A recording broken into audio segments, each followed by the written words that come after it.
Let's do some quick unlearning. So I have this theory that everything in the world is either slightly worse or slightly better than I was originally told. And adulthood is just about figuring out which is which. Well, this is one of the ones that is actually slightly better. Comic Sans doesn't suck.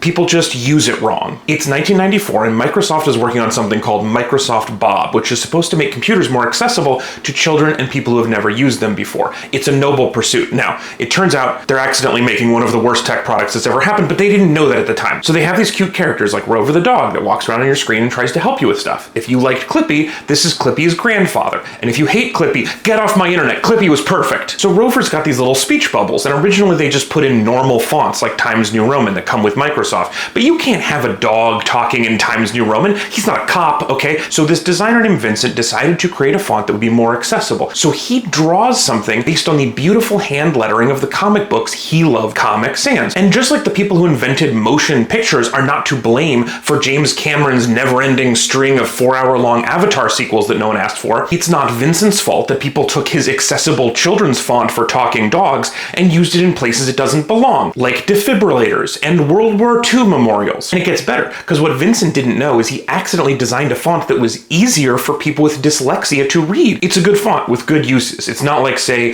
Papyrus, which is always bad and is only used for bad things like Avatar movies. Let's do some unlearning, shall we? 90% of small businesses fail in the first year. No, they don't. According to the Bureau of Labor and Statistics, 20% of businesses fail in the first year.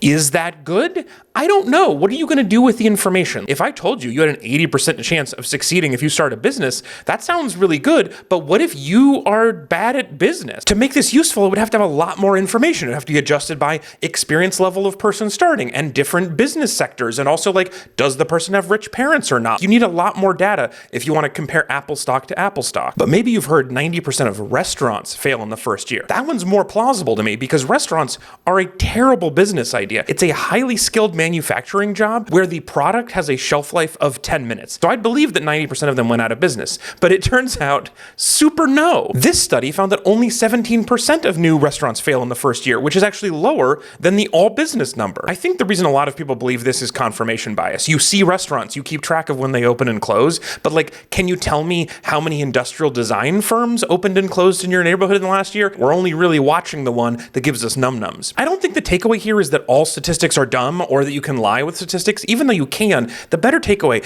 is if there's a stat that all of your dumb friends can recite off the top of their head, that one's wrong. 50% of marriages don't end in divorce, 90% of restaurants don't close in the first year, and you don't eat 11 spiders every year. The exception never proves the rule, right? Like, we all know that. That's not how rules or exceptions work.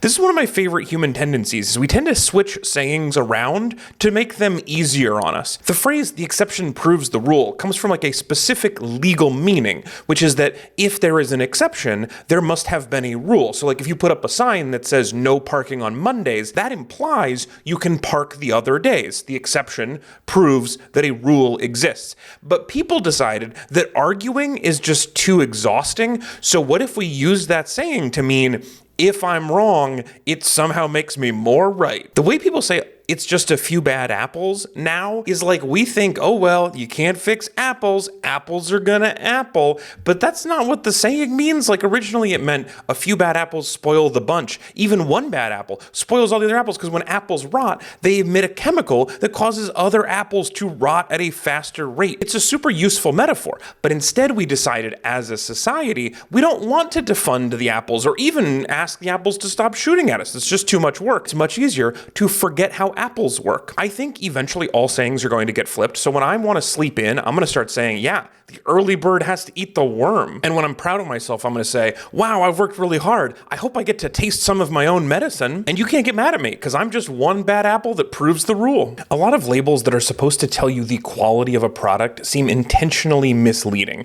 Like, my favorite one is maple syrup. It used to have grades like A and B, and then about 10 years ago, Big Syrup decided that that was too negative, and so now everybody is grade A. No matter what color you buy, you're getting sweet, sticky participation trophies. The USDA ranks beef with 3 different words: choice, prime, and select. If you didn't know what order those were supposed to come in, you wouldn't know from looking at them because they are literally synonyms. Apples are funny because there's a grade 1, which, as you would assume, is the third best apple. Butter has grade B, that's also the third best. Above that is grade A, and above that, grade AA. A lot of these sound like the judge was just like making up terms and they saw an apple and they were like, this is the best apple ever. And the farmer was like, that's not that good. Check out this apple. And they were like, well, of course, best apple ever is the third best apple. Genuine leather is not good or bad. It doesn't mean anything. It just means is leather. And brands know that a lot of people don't know, so the worst leather is more likely to have big letters that say genuine leather. The most intentionally misleading number scale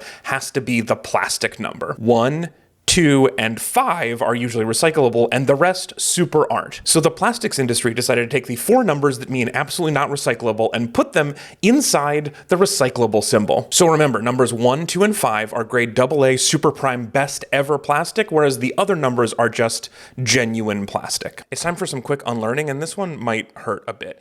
The huge island of plastic trash in the Pacific Ocean isn't real. It doesn't exist. I mean, it's kind of real, but it doesn't look like this. It looks like this. You know that thing where somebody is making a point that you agree with, but then they lie, and so it makes you both look bad? That's what's happening with the Great Pacific Garbage Patch. You've heard plenty about it on this app. It's a massive pile of trash. You could walk across it. It's twice the size of Texas. It's all your fault. The thing is, when you go to look for pictures, the pictures that you see are either close to the shore, so not the same trash, or they're like some trash. Those aren't great, but it's supposed to be twice the size of Texas, not once the size of a Lexus. And the reason for that is that the Great Pacific Garbage Patch is a metaphor or a misunderstanding or a lie, depending on who you're talking to. There is a greater amount of plastic in a certain area because of the way the currents work, but it's not big plastic, it's tiny, tiny microplastic. There is a larger percentage of dissolved microplastic in the ocean in that area. Not good, but you could swim through it and not notice. It's bad and I hate it, but when you exaggerate a point that much, you accidentally end up proving the other point. When people find out, they don't believe anything anymore. It's like cannabis. There are real risks to using cannabis. For example,